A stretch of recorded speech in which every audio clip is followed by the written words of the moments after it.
I told somebody this morning before worship that from my neck up, I'm okay. It's just from there down is getting older and older as the days go by. But I'm glad again for the opportunity to study with you. Preaching has been my life for a long, long time. When the elders suggested that maybe we could give Kevin some time off to hopefully recover from his problem, I was more than glad, and I believe that God will get me through the weeks ahead and that you will be a help in your comments. Last week we began a series of studies from the book of Colossians in which Paul emphasizes the need for thanksgiving. Began the study in chapter 1, verses 1 through 6, and Paul was thankful for what he had heard about the Colossian Christians. He also was thankful for what he called the fruit-bearing gospel. And so this morning we come to the second time that Paul will use this word thanks, but this time it's going to be somewhat different. It's going to be very deep use of the word. We're going to have to use our minds and our hearts to totally understand what Paul is going to say and how he's going to use the word thanksgiving. But before we even read our text, I would like to go over to Matthew chapter 7 and borrow there a rock, because I believe it has something to do with our text and with the word thanksgiving. Jesus has finished the Sermon on the Mount, and then he addresses the crowd with a little parable. He tells them that those who hear his words and obey them are like a wise man who built his house on a rock. Remember the rock. The rains came down, the floods came up, the winds blew against his house, but it stood firm because it was founded on a rock. There were those who heard his teaching, and they didn't pay much attention to it. And they built their house on sand. And the rains came down, and the floods came up, and guess what happened to the house on the sand? We all know. It collapsed. And so I want to borrow that rock and bring it over to Colossians chapter 1, verses 9 through 12. Because in verse 12, we will see our word thanks. And to me, it is the foundation for verse 9, 10, and 11. And a lesson for each of us about what's important about our decisions. And so before we do anything else, read with me just verse 12 from this text. Just verse 12. Where Paul writes, giving thanks to the Father who has qualified us to share in the inheritance of the saints in light. This is a very straightforward, has a very clear direction. The reason for the thanks is because God had qualified the Colossian brethren to have an inheritance. If we turned over to Colossians 3, the first 3 verses, Paul says, if then you have been raised with Christ, speaking of baptism, set your mind on things above, not on things on the earth. For you died and your life was hid with Christ in God. And when Christ comes again, we'll receive the inheritance, the joy with him. And so Paul, and by the way, Paul is in a Roman prison when he writes this. And it's interesting that he would take that situation and turn it into an emphasis on the word thanks. And as you look at verse 12, you realize we're going to be talking about something that is very deep. This is not shallow thanks. This is not just waving a hand and thanks. This is understanding in the mind and especially in the heart that you've received something, that you have something, and that is good and that it comes from God. He's qualified you. Without God's hand in it, you would not be where you're at. You would not have this promise of an inheritance. And so look with me at the rest of the text. And then we'll come back to verses 9, 10, and 11. But look with me at verse 9, 10 through 12. For this reason also, since the day we heard of it, we have not ceased to pray for you, and to ask that you be filled with the knowledge of his will in all spiritual wisdom and understanding, so that you will walk in a manner worthy of the Lord, to please him in all respects, bearing fruit in every good work and increasing in the knowledge of God, strengthened with all power according to his glorious might, for the attaining of all steadfastness, patience, joyously, giving thanks to the Father who has qualified us to share in the inheritance of the saints in light. Now, the first thing I'd like for us to do is read verse 9, 10, and 11 individually. And we'll take out thanksgiving. There's no thanks here. We're totally indifferent. And what do we gain from verse 9? For this reason also, since the day we heard of it, we have not ceased to pray for you, to ask that you be filled with the knowledge of his will in all spiritual wisdom and understanding. But thanksgiving is not there. And I would say that with thanksgiving out of the picture, so is spiritual wisdom and understanding. So many come to Christ for baptism, but not for growth.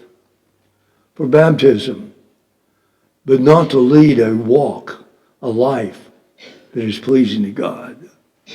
It's their loss. And then there are those who build their lives on that rock that is thanksgiving. And they grow in understanding. They grow in wisdom. Solomon had a lot to say about wisdom and knowledge in the book of Proverbs. And I think of chapter 8 especially, and would encourage you to read that chapter this afternoon. He uses wisdom as that which God used to create the heavens, the earth, and you and me. And here in Colossians, Paul speaks of it in a way that is very deep. And so in a moment, we'll put thanksgiving back in verse 9.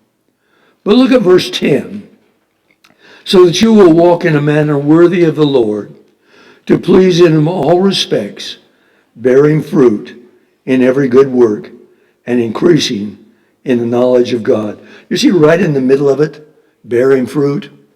Last Sunday, it was the fruit-bearing gospel. Here's the fruit-bearing life. And in all the things, they're in verse 10.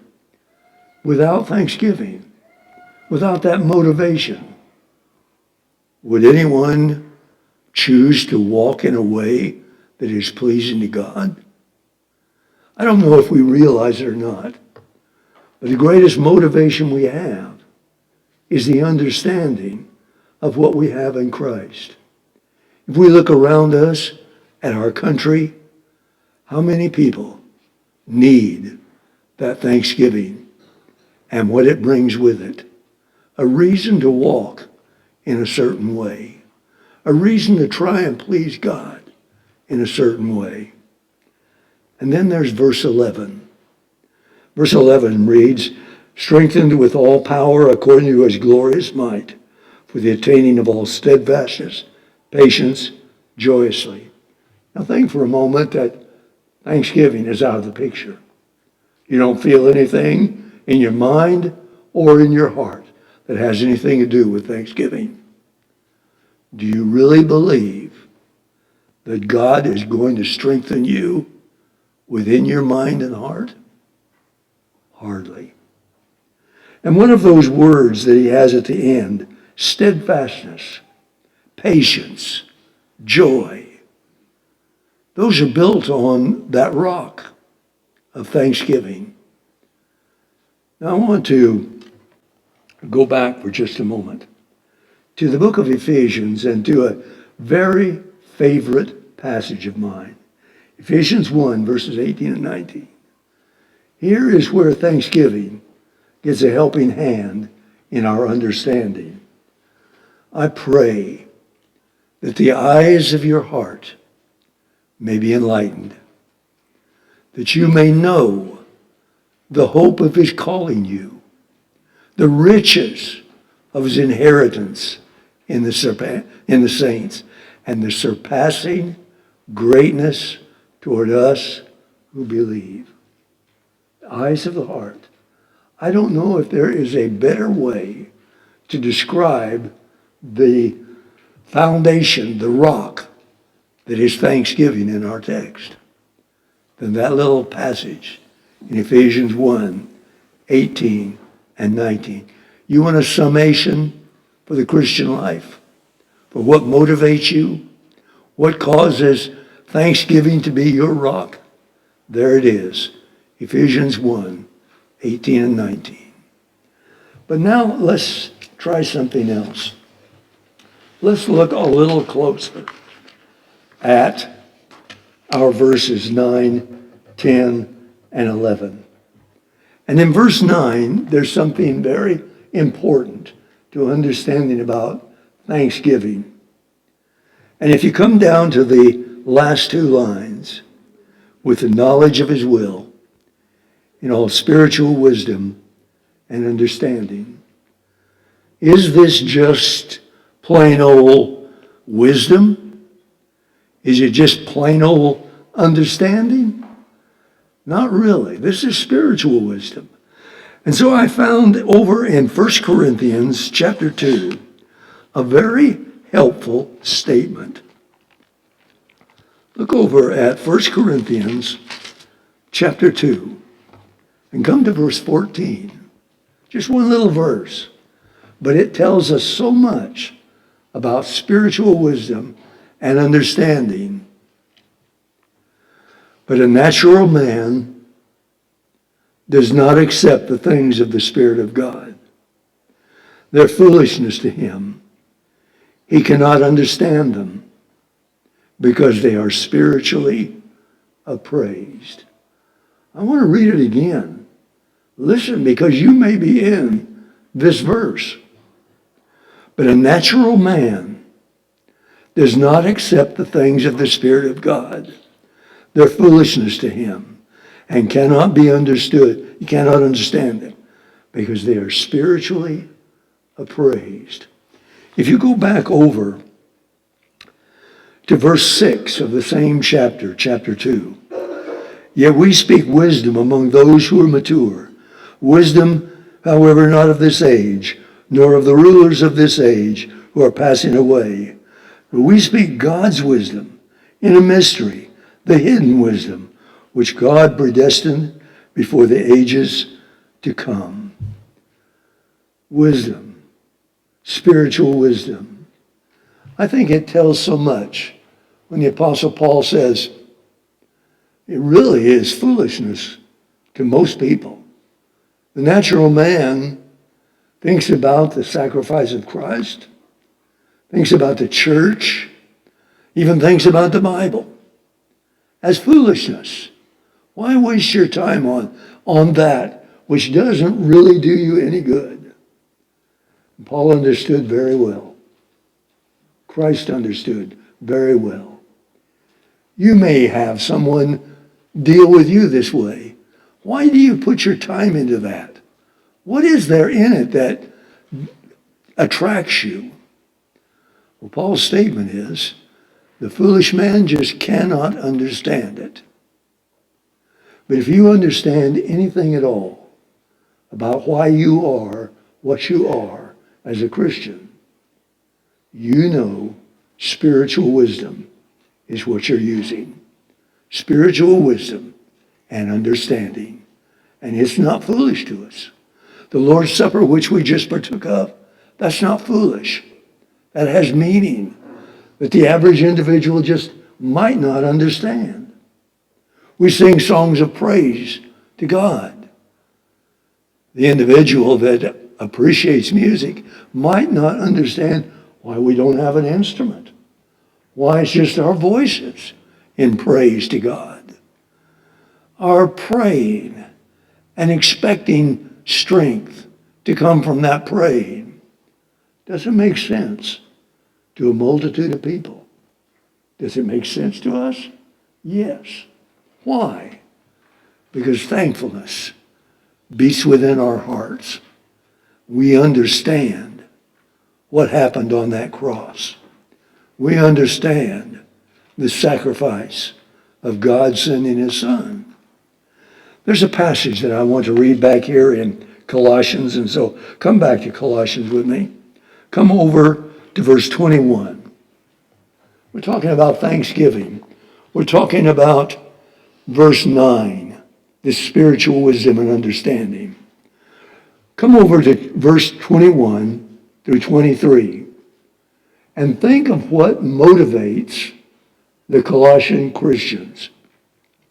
Although you were formerly alienated, hostile in mind, engaged in evil deeds, yet he has now reconciled you in his fleshly body through death, in order to present you before him holy, blameless, beyond reproach, if indeed you continue in the faith, firmly established, steadfast, not moved away from the hope of the gospel that you've heard, which was proclaimed in all the creation under heaven, and of which I, Paul, was made a minister.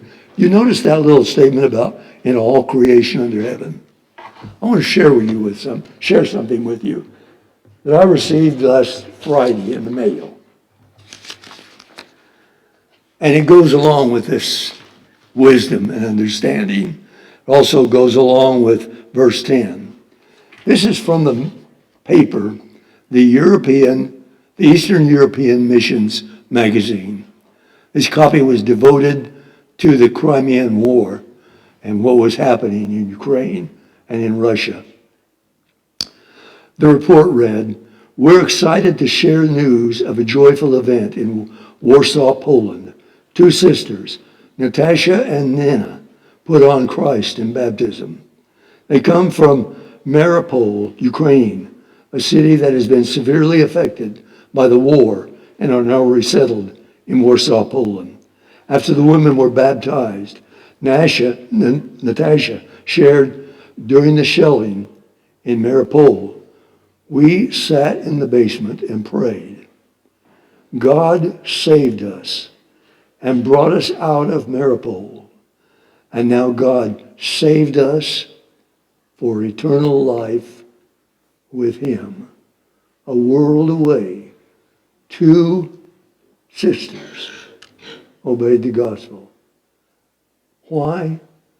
Because they're thankful for a hope in the future.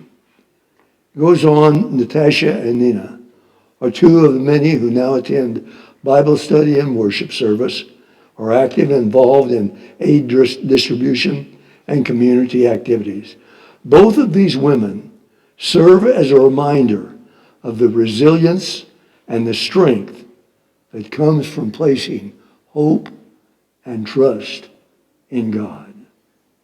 We have not yet really been tried in our society and hope we never will. But there are Christians who could teach us something about the significance of thanksgiving in that verse 12. But now come down with me to verse 10. So that you will walk in a manner worthy of the Lord, to please him in all respects, bearing fruit in every good work and increasing in the knowledge of God. I want to just focus on that walk in a manner worthy of the Lord. That gives you a reason, a purpose, a direction in your life. How many individuals have amassed more money, as the saying goes, than God has, and are not happy? There are those who climb mountains and can only live for the next mountain to climb. There are those who think that just letting themselves go, joy, enjoyment, letting it all hang out, will bring them some enjoyment. And it doesn't seem to work. And yet Paul has something that he wants to share with the Colossian Christians. It's about choosing a way of life. Before Paul became a Christian, his greatest joy was persecution. Now he's writing to a group of his faithful brethren, and he wants them to know the place of thanksgiving in the heart and in the mind. And then look at verse 11. Strengthened with all power according to his glorious might, for that attaining of steadfastness and patience joyously. I mentioned this in the morning class. In the magazine that I received last Friday from Eastern European Missions, there was a comment in another article about 50 Christians, members of the body of Christ, in St. Petersburg, Russia, who were gathering together and preparing meals for people who are fleeing the war in Ukraine and coming into Russia. Christians, just simply doing what the Colossians would be doing, what Christians our world around would be doing. Why? Because they are strengthened with power, according to his glorious might, for the attaining of steadfastness, patience, joyously. And so all those verses make more sense with verse 12, giving thanks to the Father, who has qualified us to share in the inheritance of the saints in light. You know, there is a passage that I read last week. This passage needs to be understood with that spiritual wisdom that apparently the Colossians had. And if this doesn't bring thanksgiving, nothing will. Colossians chapter 1, beginning in verse 15, reading down through verse 20. He's the image of the invisible God, the firstborn of all creation. For by him all things were created, both in the heavens and on the earth, both in the heavens and the earth, visible and invisible, whether thrones or dominions or rulers or authorities, all things have been created for him and by him. He is before all things. In him all things hold together. He's also the head of the body, the church. He's the beginning, the firstborn from the dead, so that he will have first place in everything. First place in the hearts and the minds of the Colossian Christians and the Yakima Christians. For it was the Father's good pleasure for all the fullness to dwell in him, and through him to reconcile all things to himself, having made peace through the blood of a cross. Through him, I say, whether things on earth or things in heaven. What does it take to appreciate and understand that passage? It takes that spiritual wisdom and understanding. And it takes the decision of verse 10. This is the way I'm going to walk. This is the way I'm going to build my house. I'm going to build it on the rock. And the rains will come, and the floods will come up, and the winds will blow, and my house will stand, because it was founded on a rock. Somebody has a radio on. You know, when I was preaching full time, little kids would shout out.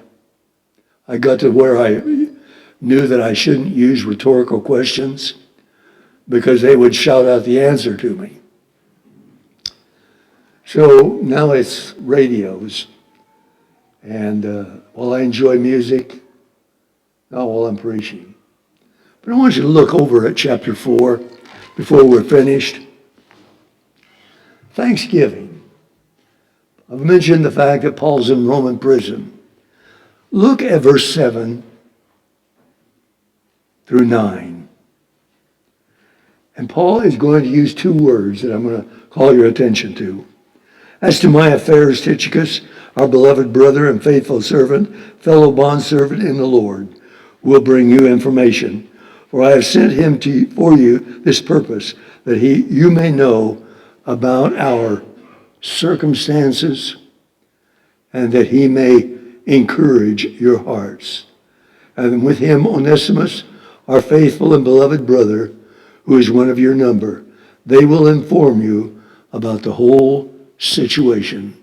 Circumstances, situation, Roman prison. How are these two men to encourage the hearts of the Colossian Christians? They will carry this letter that is full of spiritual thanksgiving, spiritual wisdom and understanding, a choice of the way to walk your life, and the realization that God will provide strength for the inner person. The passages in the book of Colossians that deal with this thanksgiving, I'm persuaded that every single one of us need. Every time you turn on news, it seems that there's another shooting, another act of violence, another people can't get along with each other. Anger, frustration fills the world. And yet we have something going for us. The potential for spiritual wisdom and understanding, which is so much deeper than just the average knowledge. And we have a choice. We can build on sand, or we can build on a rock. And the rock will hold our lives right where we want it. And then there's the strength.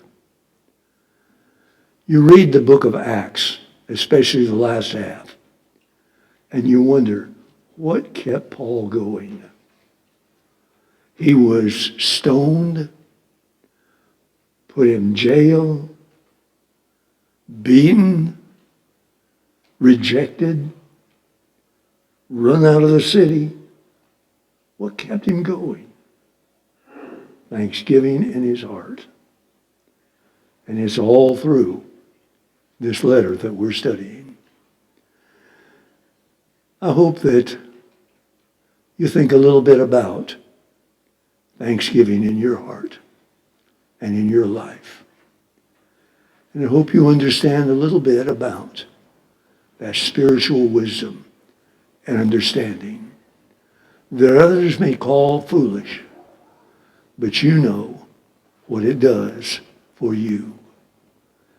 And enjoy and share that joy wherever you can. If you're here this morning and there's some way we can help you, I'm going to be sitting right over here on this bench. You know what happens when I stand up. But I'd be more than happy to talk to anyone who wants to come forward and sit with me over there. And we'll talk about the issue that's plaguing you. Would you come while we stand and sing?